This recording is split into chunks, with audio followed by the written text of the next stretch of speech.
may nag-request na silipin ko daw tong si Peso Kwento. So, chinek ko siya. Andun po siya sa Google Play Store na da-download. At yung sabi niya, maximum loanable amount daw is 60,000 pesos. Sinubukan ko siya guys para meron ako mapakita mga screenshots sa inyo. Masilip nyo muna bago kayo mag-decide. Kaya huwag nyo munang i-download ha. Panoorin nyo muna yung video na to.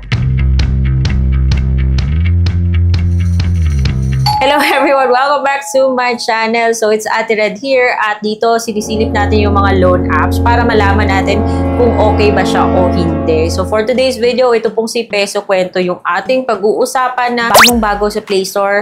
At least ngayon ko lang siya na-notice. Maximum loanable amount is 60,000 pesos at instant daw kasi it only takes 3 minutes matatanggap mo na yung pera. And sabi niya, rehistrado siya guys. Mayroon pa siyang pinakitang number na yan. Pero, nung sinek ko sa SEC, kung kabilang pa siya dun sa list of recorded online lending platforms, hindi ko siya nakita doon. So, dapat pinag-iisipan kung maglo-loan tayo o hindi. My videos are not sponsored. It's based on my personal experience. At nung dinownload ko siya, na-shock ako guys pagkatapos kong mag-apply. Kasi laki kaagad ng offer. Akalain mo yung offer niya 16,000 pesos. At yung sinabi ko pa dun sa questionnaire is unemployed. At tapos dun sa breakdown, sabi niya 16,000 pesos din daw matatanggap. Aba, walang service fee. Totoo kaya yun? Kakamabigo lang kayo guys.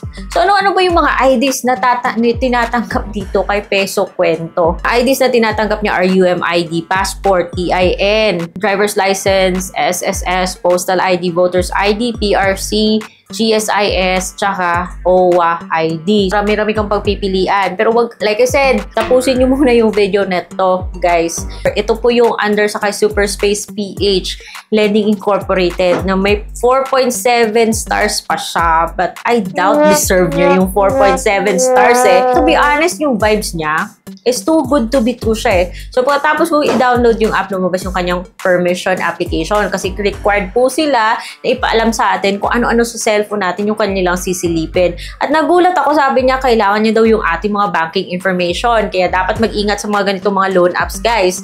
Tapos kukunin niya rin yung device information natin.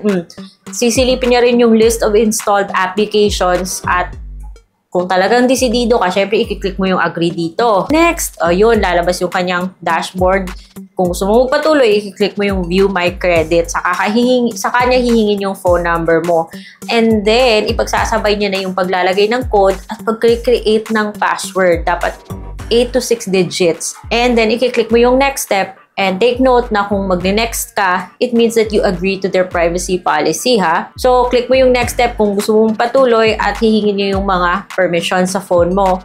At pagkatapos nun ay i-collect niya yung personal information nyo. Alam niyo na yung kung anong mga i-collect niya.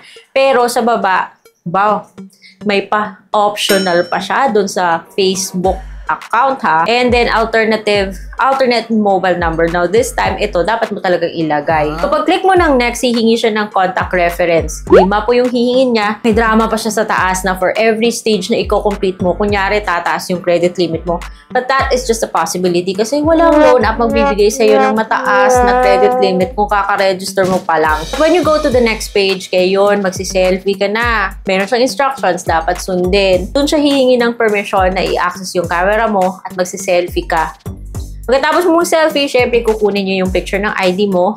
Pinakita ko na sa inyo kanina yung list ng mga IDs na kukunin niya. And then, sa baba, pipicturean mo yung ID mo. Meron siya papakita instructions kung paano to gawin. Sundin lang. At sa baba, manual mo pong ilalagay yung details na nasa ID mo. Pero bago mo i-submit, tatanong ka niya na sure ka ba na match yung ID na sinulat mo sa ID number na nandun sa picture mo. Click confirm if you're sure. And then yun, work information na. Kahit na ilagay mo na unemployed, hihingin nyo pa rin yung monthly income, pay period, email, company name, and phone number. Pero guys, email option is empty. Paano mo masasabing option kung mandatory yung field na to, ha? Paki-explain. Anyway, so next is hihingi niya rin yung payout method. So, pwedeng Emily Willier, pwedeng e-wallet, at pwedeng RD Pawn Shop. Pa sa baba na, if you add another withdrawal method, it increases your chance of loan success. 95% daw. Pero parang gimmick lang yan. So, sinamit ko siya guys at lumabas yung kanyang offer. Nabigla ako kasi 16,000 pesos agad. Knowing na unemployed pa yung nilagay ko. So sabi niya 91 days daw yung term. Ayoko maniwala dito ha because of my experience with other loan apps na. Tapos interest daw is 580 lang. Tapos local actual amount received is 16,000 pesos. Yung babayaran mo is 16,580. Yung due date pa daw is 14 or April 14, 2024. Annual interest is 14.54 at 0.04% yung daily interest. Bago ko siya guys i-click yung get loan, napunta ako dun sa comment section, dun sa Google Play. Parang too good to be true 4.7 siya. And nagtanong ako, deserve ba niya yung 4.7 na yan? So, syempre, i-display mo yung lahat ng comments and then pupunta ka dun sa nagbigay sa kanya ng 1 star. And guess what? Pare-parehos po yung sinasabi ng mga tao doon. Yung iba, nagsubmit ng 10,000 pesos kasi yun yung offer. Pero yung i-approve is 3,500. At yung ipapadala is 2,000 pesos. So, kakalta siya ng 1,500. So, kahit na yung offer niya sa akin is 16,000 pesos at kahit na sabihin niya yung amount received is 16,000 pesos, eh hindi naman pala yung totoo. Kaya hindi na ako nag-proceed sa loan dahil ayaw ko po ng sakit ng ulo. So, yun po yung experience ko guys kay Peso Kwento. Kaya dapat pinag-iisipan kung maglo-loan tayo sa mga ganitong mga loan app kasi nakakaloka. Gugulating ka niya. So, isasubmit mo 16,000. Hindi, syempre, yun din yung i-expect mo. Tapos, natural kang mag-i-expect na walang kaltas kasi sabi niya, yung marireceive mo is buo. Pero yung pala, parang red flag na yun eh. Take a hint na doon sa mga sinasabi ng tao. Lalo na kung marami yung nagsasabi, consistent po yung sinasabi nila doon sa Google Play Store reviews.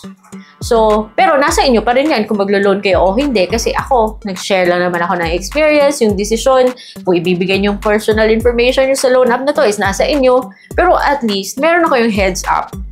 And I hope, nagkaroon kayo ng better idea kung anong klaseng loan app to bago man kayo actual na mapa-download at bago man kayo magbigay ng mga personal information nyo na naku dapat inaalagaan guys. So, kung meron pa kayong other loan apps na gusto nyo ipasilip sa akin, please put it in the comment section below.